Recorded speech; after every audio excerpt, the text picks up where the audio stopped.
We're just talking, talking about talk overall softball, collegiate level. Yep, Cool. just answering All right. some So questions. this is what I did on last week. Was the first week we met up. Oh, this week actually. This is this week, and we're doing tomorrow is the other day of testing. So we did broad jump, max dead hang, and bench press 3-rep max for Monday. Those were the tests, and then we did very like we did some here. So it was broad jump, you said the max dead hang and bench press, not in that order, but / max chin up. So this is what we did day one. This is what we got right here. Okay. Bench press, broad jump, max dead hang, and then I gave them like a little quick, just like getting back into it. I called it foundation because who knows who's been lifting and who hasn't been. You know, who's been naughty, who's been nice. Yeah, but next week we'll do like there was no barbell stuff here. Right. Like extensive work here, just literally hitting everything. Okay. Kind of low volume, just getting some work in. So they're allowing you to overhead press. Don't bring that up. All right. So that's what we got, and then that was a warm up. You want to look at that or no? Yeah, there's some reflection. I can't really. Oh, there we go. So how are you formatting the? So doing it kind of how you do it. Tabata? So, no. The end. Oh, do something medleys. between. Yeah. Medleys, so it's in my warm up manual. Yep. Yeah. Okay. I didn't know what it was called, but. Yep. So yeah, so I got single leg glute bridge, then 2 pogos to squat, which I actually saw on Zach Evanish's page when I'm doing, or his certification. I kind of liked it. Push up to hamstring, lateral pogos, squat T-spine, lateral pogos, bear crawl, crab crawl. Thought I hit everything pretty good. Yep. You know? And the way we look at I did these twice too, just because I think I love the bear crawls and crab crawls because they're overhead athletes. So and what else did we talk about the other day in that neural hack video for flexibility and strength potentiation, right? The getting crawling, that cross crawl. Yeah, the crawling work basically is the foundation of the cross crawl pattern. Yep. It's how we learn how to, like they say, walk before you run. In this case, we crawl before we walk. Yeah. Or in this case, it's for softball players too. It's integration of top and bottom, shoulder work, bulletproof work. I guess you can call it that, but. Any type of thing you can do on your hands and feet in a crawling type thing is just a great neuropotentiation via the vestibular system as well. All right, so this was day 2. This is what we're going to do tomorrow. Vertical jump, deadlift, 3-rep max chin-ups, or max hold at the chin-up position. Okay, so the testing block, you're going to go each day, kind of like your... Yeah, I did 3 and 3. Okay, kind of like our explosive block, what we do. And those are deadlift 3RM. Now, typically in my daily testing battery, I don't have like a. Well, this is just to get it for their pre-numbers. You know what I'm saying? Like this is the first days we're getting the numbers. So then at the end we're gonna test again, and I know they like to see the numbers going up. Just to, Yeah, that's fine to do that, and then the cool thing is about a testing block is, for especially the jumps in this, if you're measuring jumps and sprints. Throws, even if you want to time them, those are hard to mess up. Right, exactly. So you can, you can do those a lot. Yeah. Especially if they're intensive jumps. Deadlift 3RM, max chin up hold, cool. Chest / max. Some can do the chin ups, and then some do the holds. Yeah, and that's probably going to be the integration in the CP3 program we have coming up. Yeah, CP3. I'm excited. So the conjugate power pull up. So you can use the hold or an actual, like if you can't do a chin up, use your holding time as basically placement as a different progression. So there'll be more info on that coming up. Yep. Okay, let's see here. Foundation block. Yeah, another foundation. Be your A and B goblet, squatted tuck jumps. Extensive. So we got a higher rep pattern there, which is fine. Yeah, just getting them 2, 3, 4, 5. We got single arm rows, back extension, split squat, ISO. 2 by 60 seconds. That's gonna kill them. Yeah, I'm sure. And then with that, you're probably looking into, if they can't hold 60 seconds, load them up a little bit. Yeah. Lateral 2 front raise. So combo. Yeah, just a little combo. Yep. This was all like I would say foundation, just getting them back to the weights, Yeah, get them back moving, and we can see we're hitting up all the patterns. Exactly, in both days, because we only have 2 days. Yeah, we got some sort of lower body, a jump there, which is great. Pull, extensive. Posterior chain, single leg, and then for especially for softball players, that the shoulders are key. Yep. So this is what I already had, and tomorrow we're doing this day. We already did the other day. Now for the next following weeks, when we talked about with Jeff, Mm-hmm. I kind of like that idea, the Which idea? The 5-3-1 type deal. Yeah, I like that, and man. I'm thinking maybe because I was trying to see what I want to do with them. So I think they would benefit a lot from that type of work. So I wrote down like notes when you were talking about. So we start off at 65, 75, 85, 5 reps. Week 1, yeah. Week 1. Then 70, 80, 90, 3 reps. Week 2, 75, 85, 95, 1 rep. And then all of them are going to end with the +1 at the end, right? Or plus 5 plus, 3 plus, 1 plus. Yeah, correct? you can. The thing is with the 5-3-1 loading, there's so many offshoots you can do, and different offshoots I've had just based on, what they're capable of and then what they need at the time. And most of the time I followed Jim's guidelines with using a training max. So basically what you would do, Evie, is using a 5-3-1 loading scheme for your main lift, and this is going to be obviously after your foundational block. And how long is your foundational block lasting? This is not like the same structure I want to do for the other stuff. So I want to do I'm not going to call it testing block because we don't have any parameters to really test besides a broad jump, because obviously you can just put the tape measure. So what I'm thinking is, explosive block is first, whether it's like a superset or tri-set of things, and we also don't do sprints. Yeah, that's because you don't have the room for it. Yeah, that's the thing with the explosive block. It's versatile to any type of approach in any type of situation. Yeah, and then I want to do main lift. We'll call it main lift the main event. Yeah, main lift, either superset or tri-set, depending what we want to add on the head. Like, I kind of want to add some like mobility and put it in there. Yeah, you can sneak in. You can sneak in. So on a typical main lift pattern too, there's different ones you can do. I like Pat Basil usually has a tri-set type setup where you're doing 2 tri-sets and you're doing, your typical typically like a lower body lift or an upper body lift, and then you're doing an explosive variant like a throw or a jump, and then you're sneaking in usually an upper body pull or upper body push with that. You can also on that third part sneak in a mobility type exercise, kind of a la Nick Garcia, who does tri-sets as well. But what he'll do is 3 tri-sets. So in essence, you're going to cover 2 different lifts. I believe he'll have like an explosive one as well. So it'll be like trap bar, jump, clean, Olympic lift, because he works with a lot of throwers. So they're tied into that Olympic lifting world quite a bit. Right. In necessarily with softball, baseball players, that may be compromised, or they may not have the skill set. Cool. Trap bar, jump, high pull, whatever it may be. Or you can even just throw a jump in there.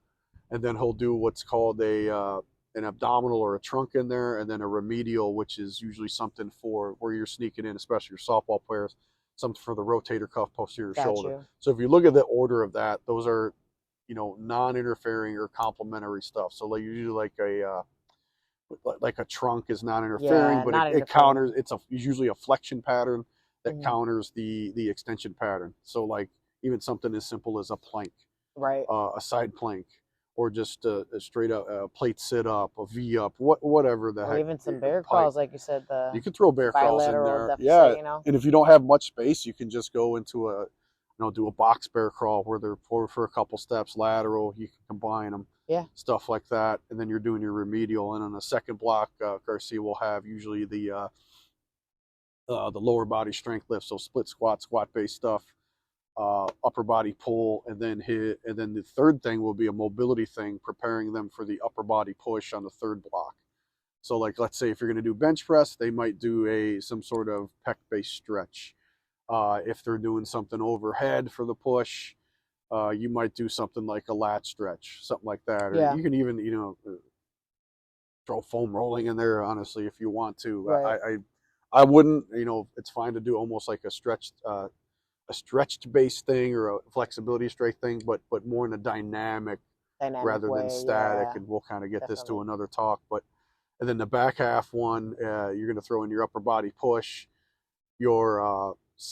you can go single leg or posterior chain on that other one. And then the third one is to some sort of flexibility, mobility, whatever the heck you want to call it, recovery for the squat pattern. So we'll throw in like a hip, the couch stretch,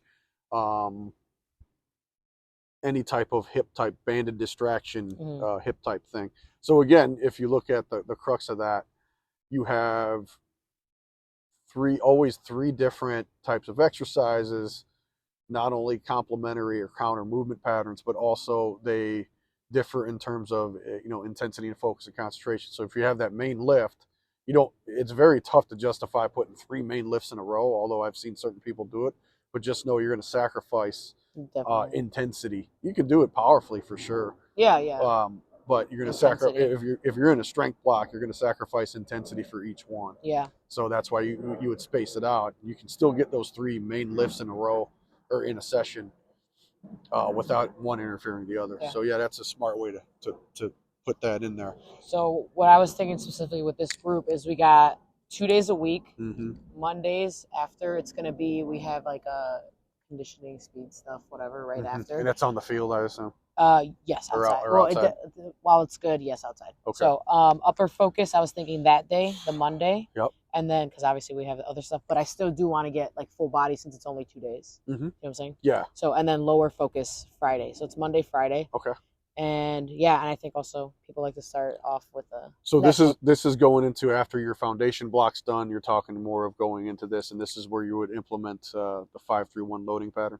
I was thinking of just jumping right into like a 5-3-1 because right away. Okay. Yeah, right away, just jumping in. So like what was it, 60, 70? Yeah. So typically 65, 75, 85. Yeah. So the week 1 wave will be 65, 75, 85.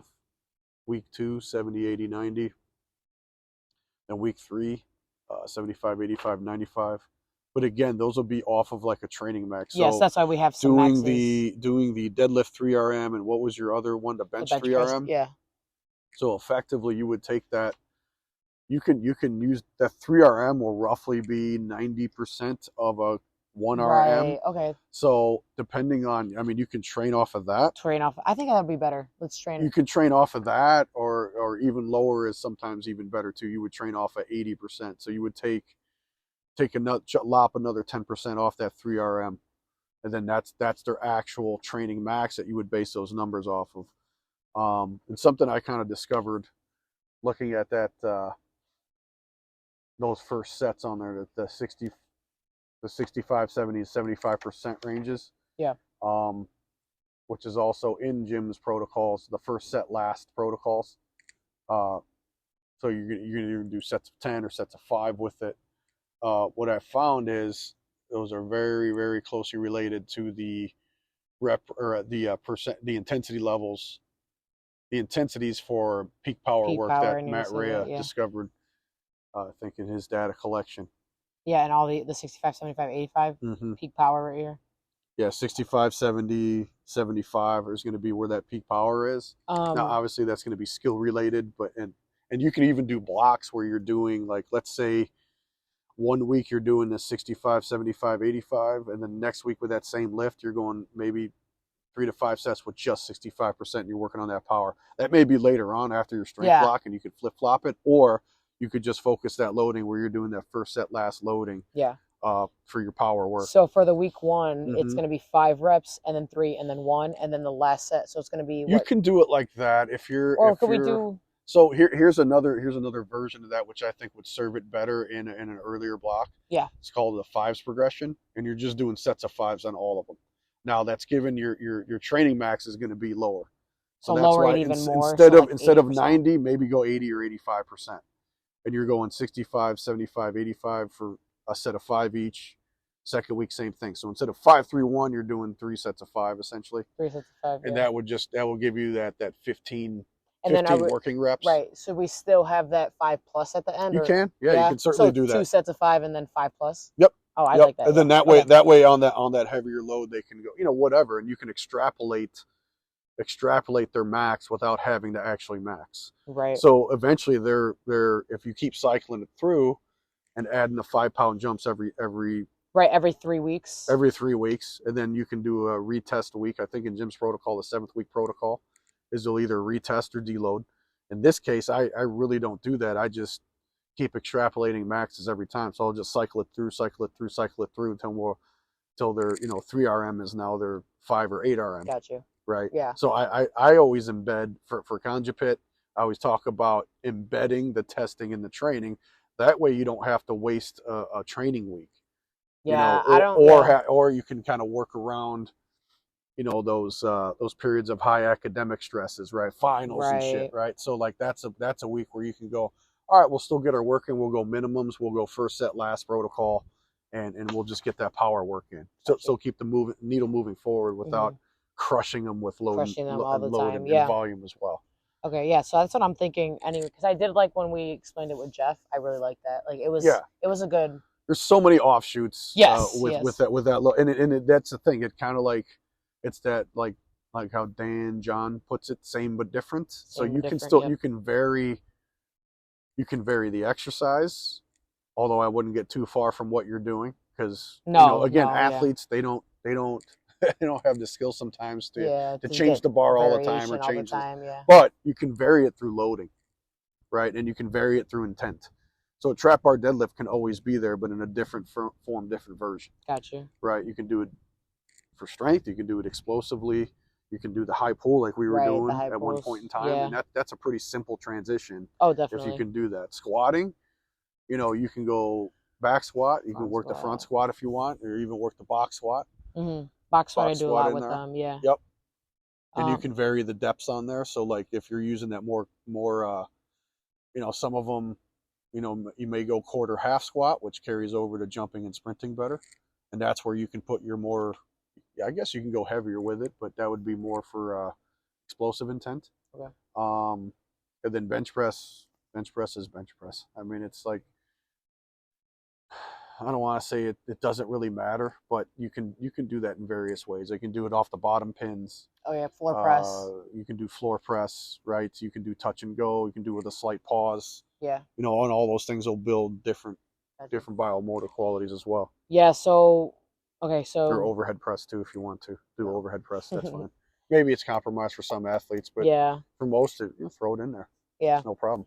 So then I was thinking for like the pre-lift, because I like having a pre-lift, especially for them. I'm kind of going Matt Wenning style. Yeah, so like a Wenning warm-up. Yeah, so this one, especially the upper body, 2 sets of 20. I just, because it was the first time. But then I want to, so this was 2 sets of 20. Then I'm going to do 3 sets of 20, then 3 sets of 25, 4 sets of 25, all with the same exercise. Yeah. And same weight. Yep. I just want to increase their capacity because there's a lot of them that I feel need just that extra volume. Yeah. Just to get stuff pumping, flowing, more muscle, hypertrophy. Yeah, that and it's you know, Matt is he did a deep dive into you know, obviously it was all from practice. Well, after the fact, right? So I think he consulted with Flex Wheeler, who's a bodybuilder, and he had asked a question: what rep ranges do you grow the best on?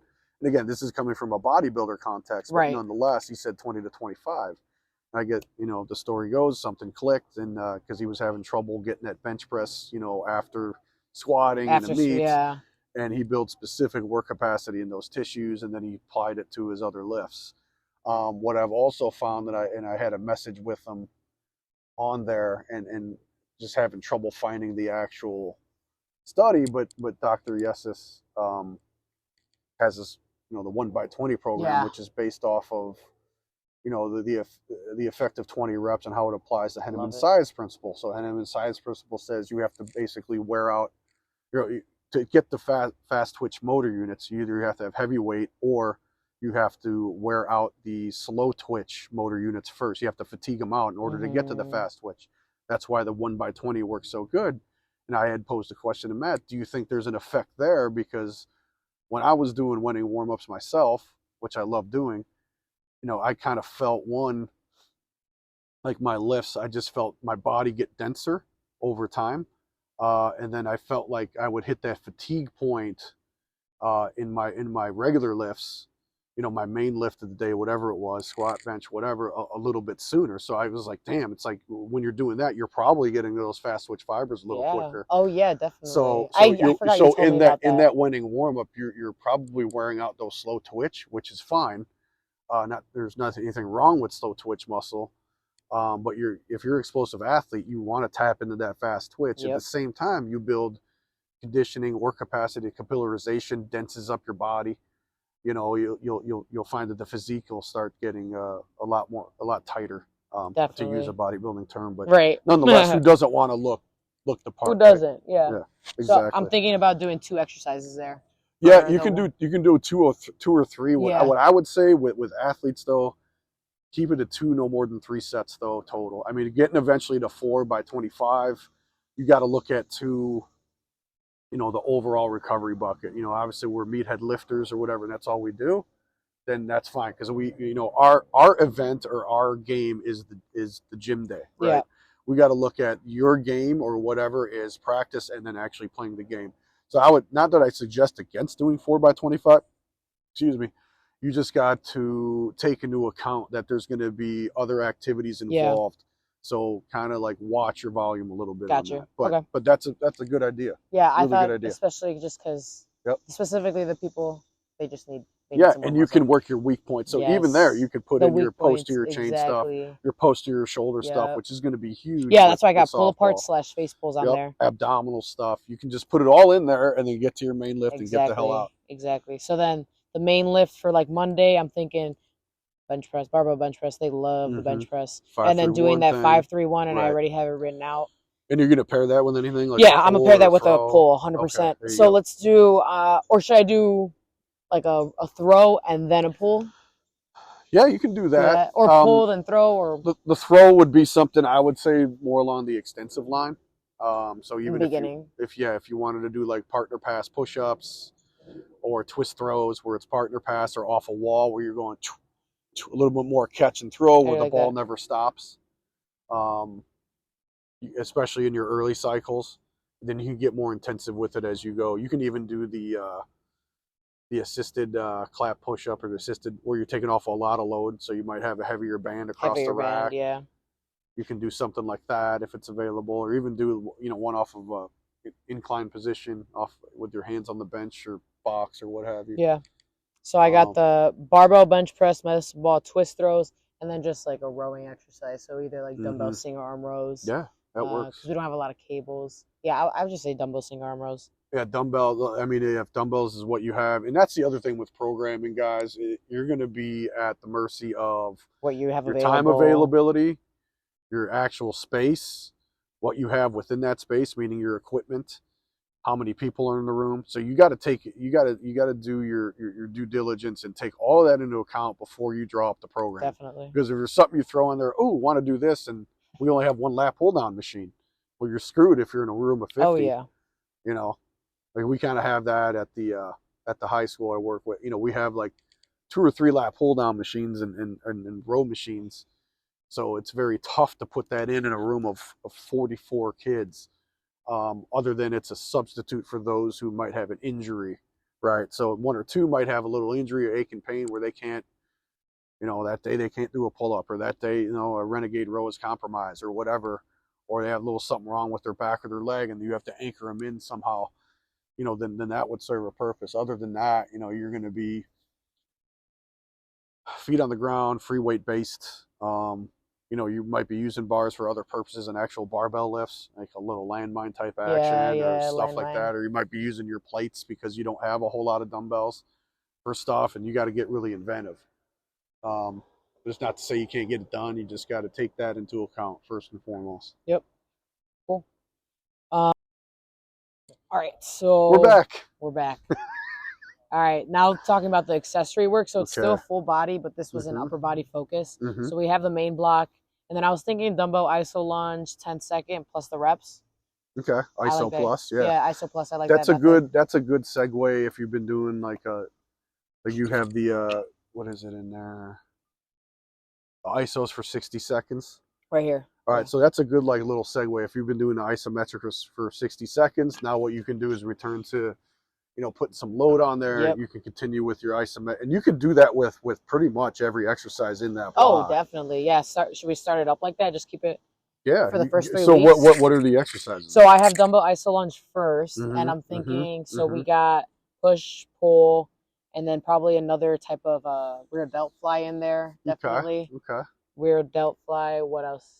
Something posterior chain as like lower body. What could I do? Back extension. You could try the back. Yeah, that one's a tough one though. Do you have enough back extensions though? We have 2, but they usually we'll have like 2 supersets, and one group will go to that one first, and then the other group will go to the other one first. You know what I I'm saying? see. Okay, so you'll do 2 exercises. Yeah. Or 4 exercises 4 broken exercises, up to a 2 and 2 2 and 2. superset. Yeah, Yep. that's fine.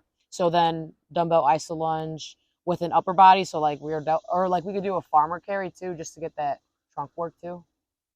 Yeah, definitely. If you can do farmer carry would be good. And eventually I like those carries. You can also do them in place. So like a farmer's carry, you can do like a march in place, like a farmer's march in place, which would be good because why? Cross crawl also gets that frontal plane, that torso in the frontal plane, which is great balance for the softball player. Yeah.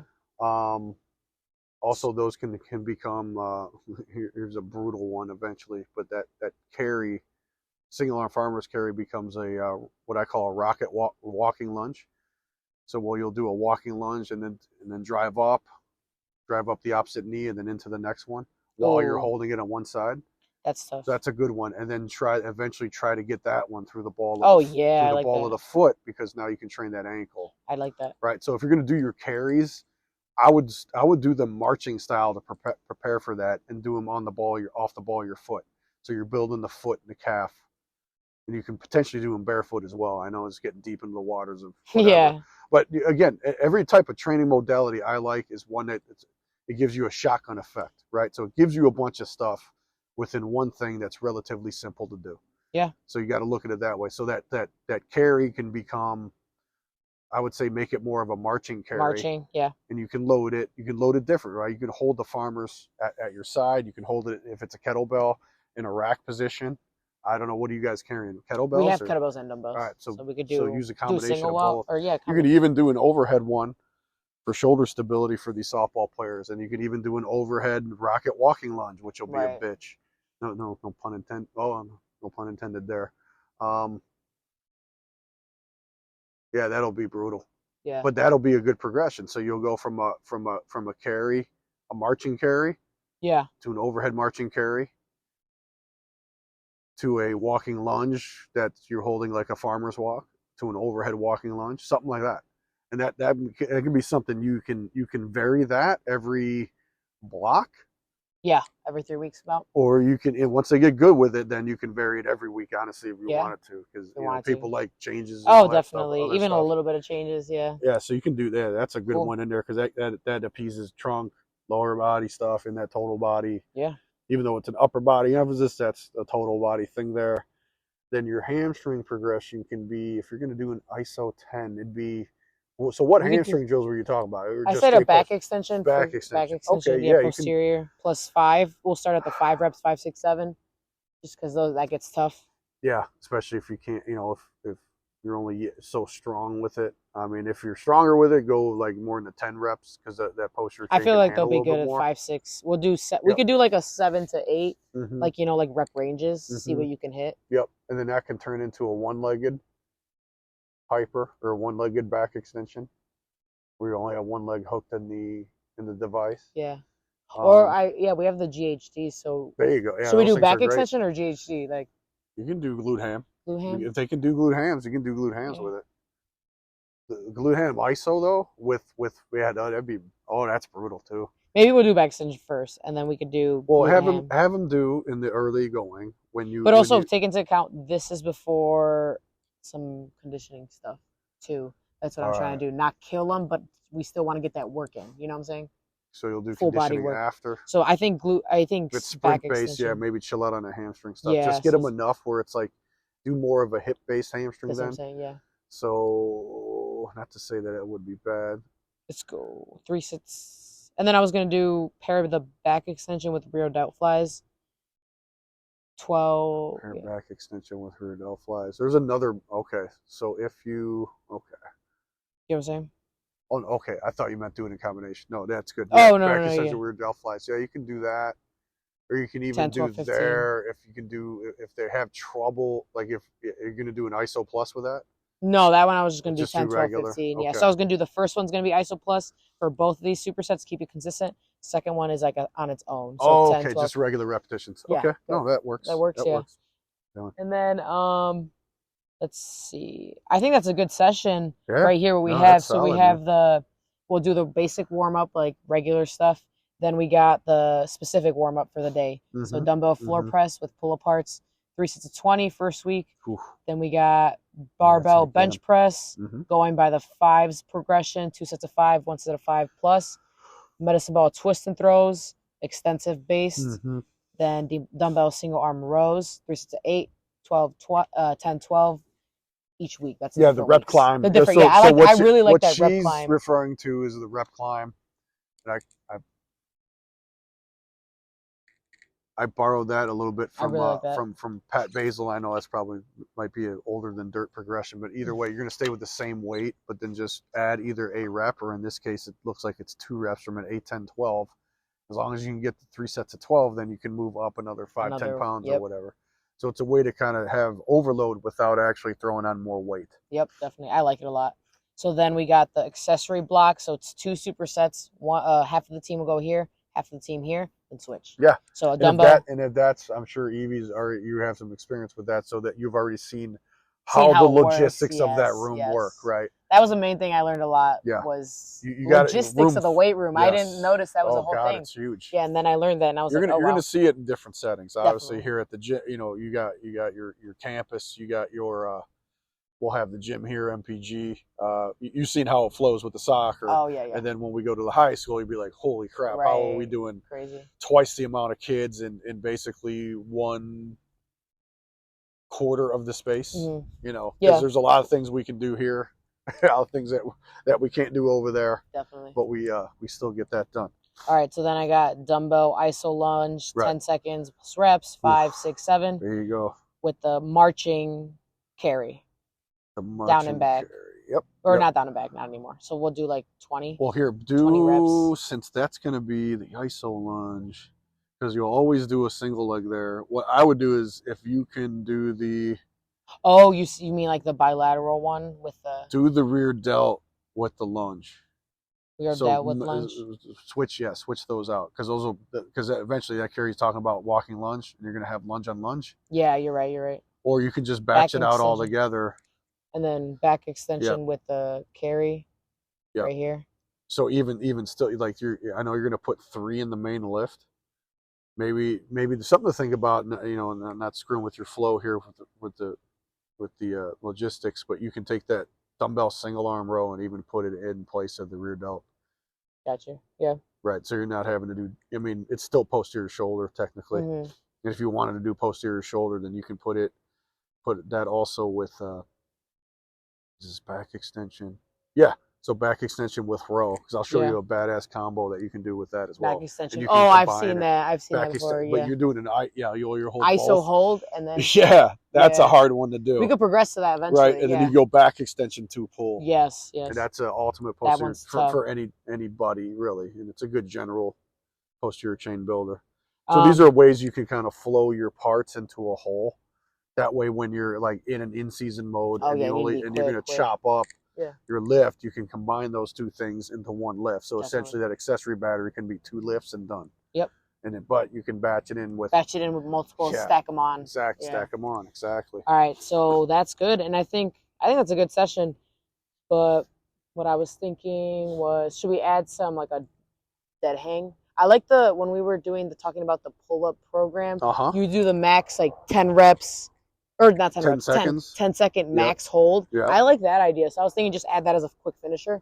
Just 1 set or 2 to 3 sets. Or what do you think? You're talking about the scat pull up or just just the dead hang for a max? Yeah, you can go beyond 10 seconds usually, especially for softball and baseball players. Anybody's got to grip a ball. Yeah. Any type of thrower, so let's really. Put a dead hang in there, finisher, we'll call it. Yeah, as I think I saw in I think the girls like finishers too. They just add like a little thing at the end that's kind of a little tough, just by itself. Yep, and it builds that finger dexterity. So when they especially for pitchers that have to put different pressures on their fingers on the ball, I think it works very similar to softball, right? Because you're kind of to flick it off. Testing them on Monday. Guess who had the longest dead hang? I didn't do it, but guess who did have the longest? Guess who did? Yeah, guess meaning position. Oh, pitchers. Our best pitcher had the longest dead hang.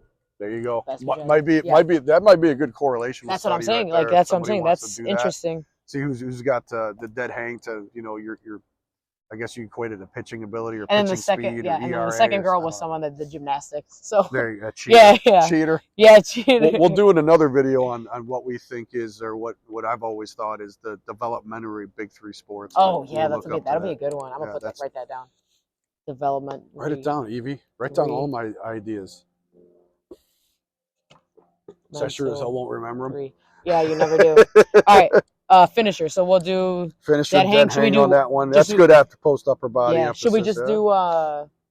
You said like do 2 sets of max. Do you want to do that, or do you can 2 sets of 30 seconds or whatever, or maybe you do the once you get real good, you can do the hand walks in and out. Oh, I can't wait to do that. The monkey walks, or if they're really good, go with one arm. Who knows? Oh, they can't do that. They can't do one No, we'll do 2 sets. Well, then you can do what I saw too was who's the pitcher? He's into his own training a lot. Trevor Bauer. I know he's controversial, but he's got some great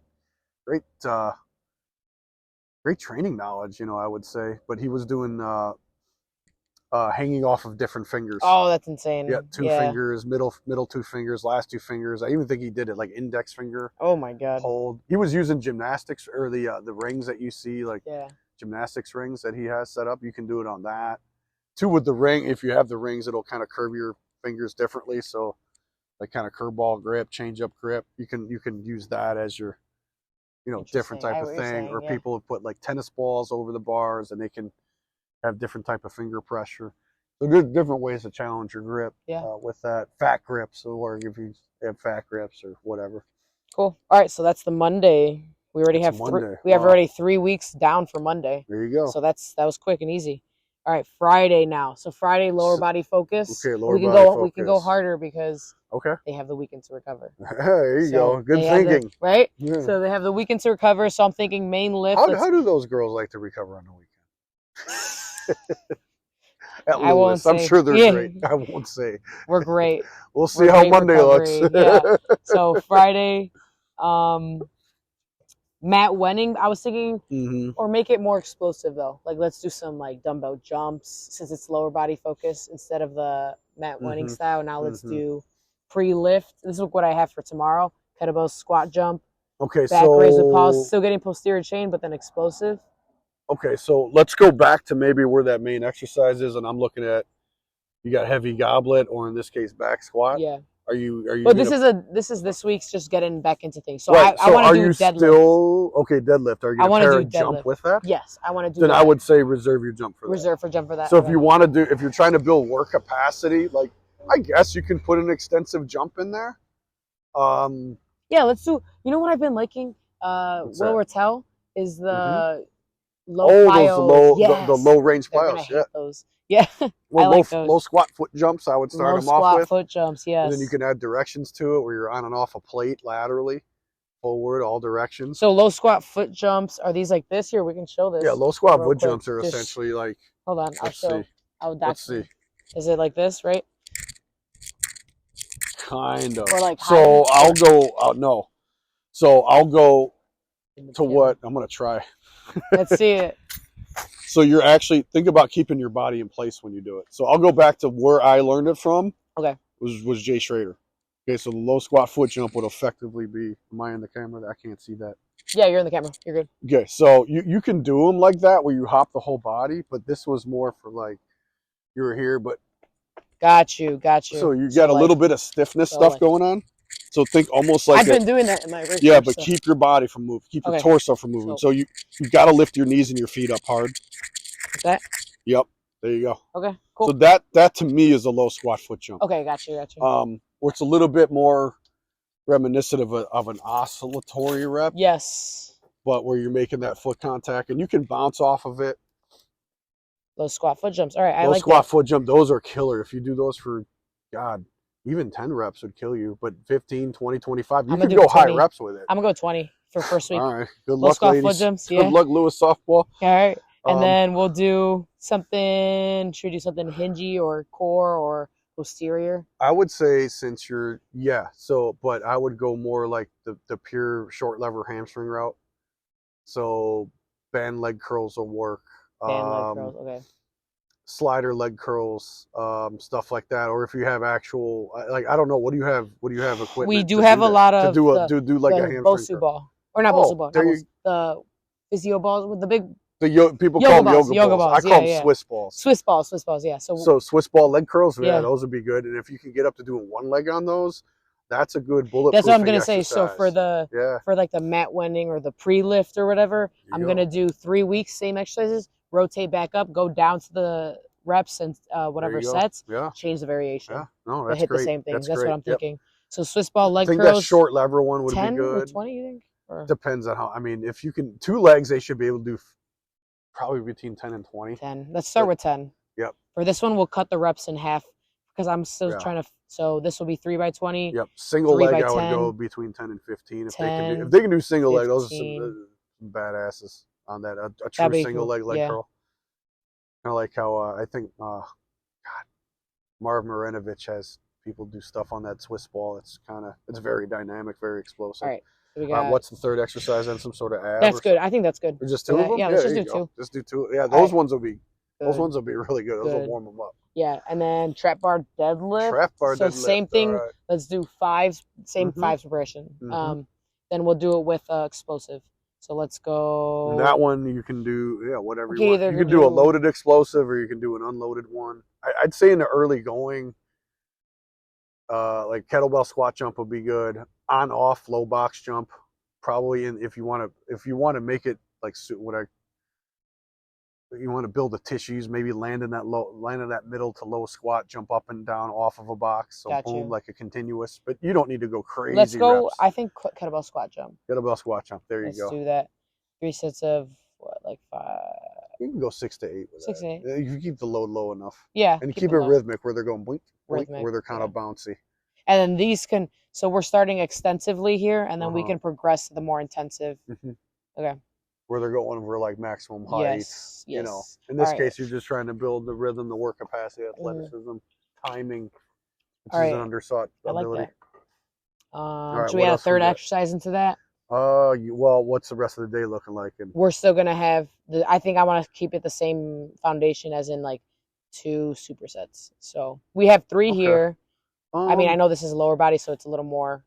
Well, there's a part where you can now put in mobility, right? Or you can do mobility, or what Nick Garcia calls remedial. So maybe something for the posterior shoulder, like a Cuban press, would be good, or something like an external rotation type drill. I know it's kind of rehabby.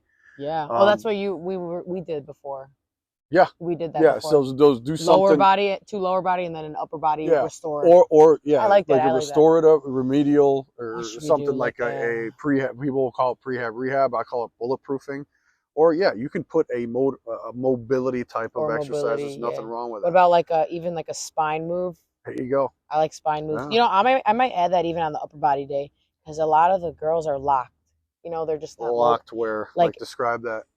Or maybe we could do a hip and then a spine one day. I would keep that non-interfering to the main lift. Okay, so then do spine with the lower body, hip with the upper body. I would. Okay, say that again. What did you just say? Spine with the lower body, hip with the upper body. Yeah, I mean spine is always going to be involved with anything. Yeah, but it depends on what you mean by spine.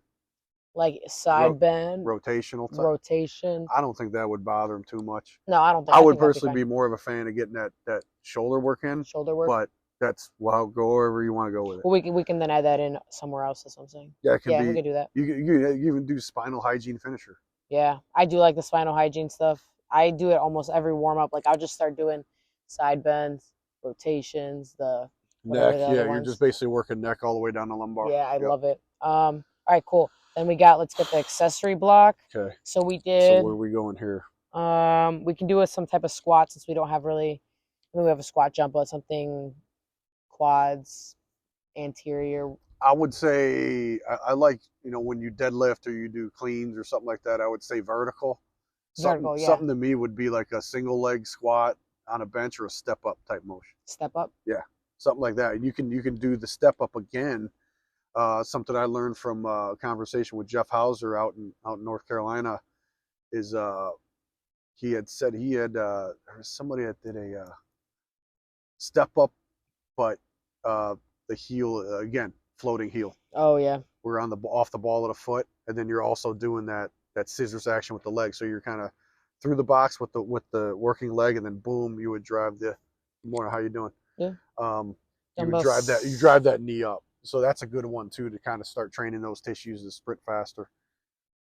All right, or get them prepared for sprinting. And yeah, dumbbell step up. You can go floating heel, non-floating heel. That's what I would do there.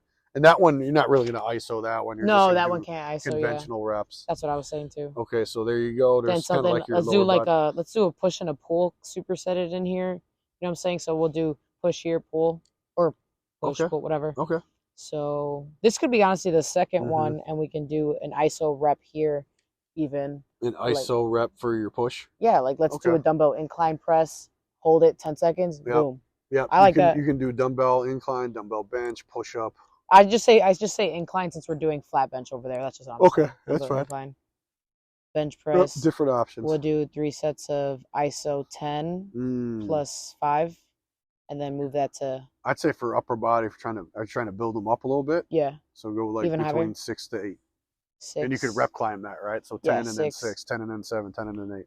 10, 7, 8. All right, cool. And then let's go post. I want to do a row. Okay. So let's do. Can you use that same incline? Oh no, you got. I want to do a chin up. We didn't do that yet. So this could be the second. Yeah, we'll do a chin up. Well, put your chin up. Put it in place of the. No, go ahead. You can put your chin up here if you want. Yeah, let's do chin up.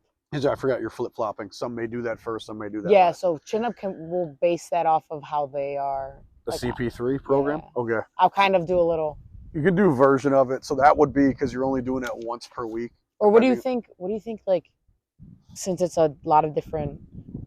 If you were to program for a team, what would you do for the chin up? Like, what would you do? Like for just one thing to put for all of them. One thing to put for every single one. See, that's the one kicker.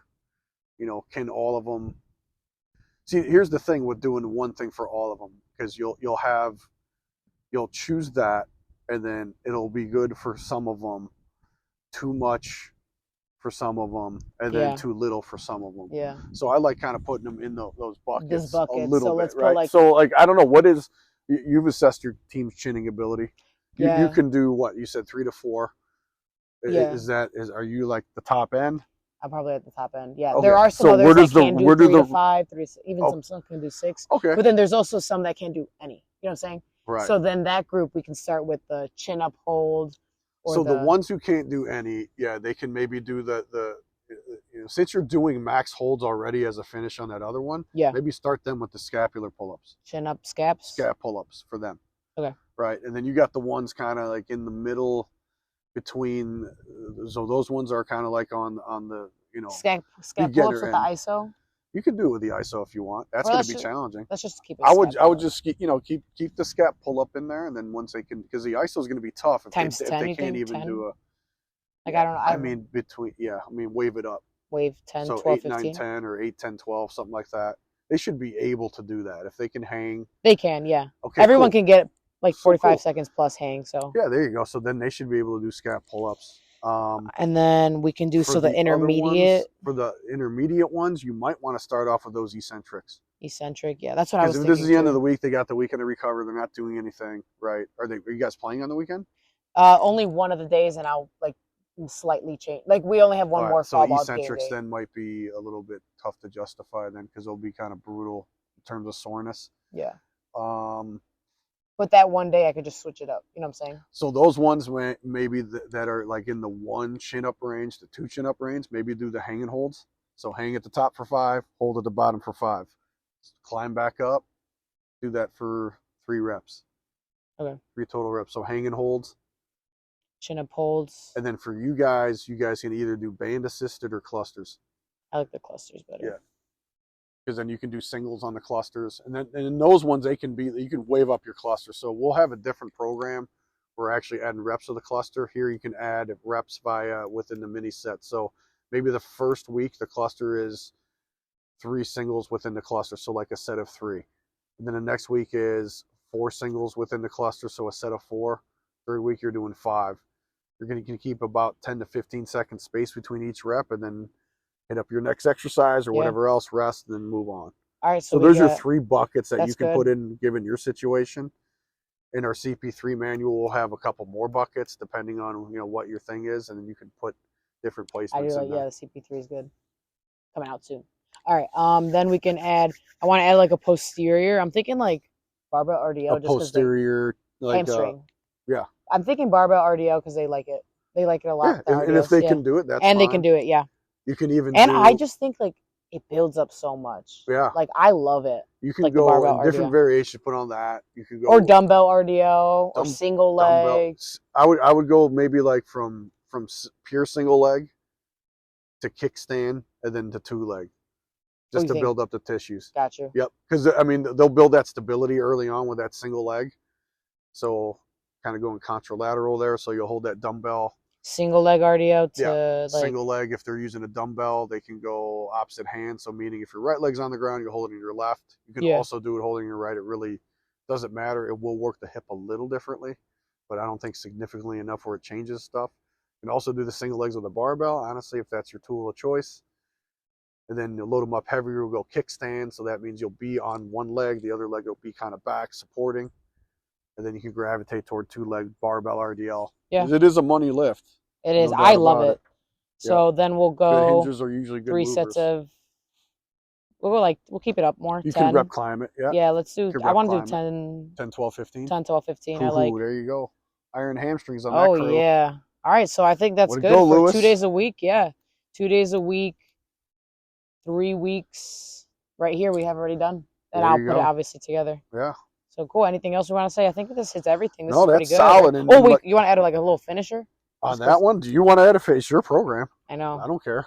I mean, know, spinal hygiene. We talked about it. Spinal hygiene. There you go. Because it's kind of like a mop up, kind of clean up. I would say it's a good kind of finish. Like, okay, guys, going on the weekend, it kind of reminds them to recover, I guess.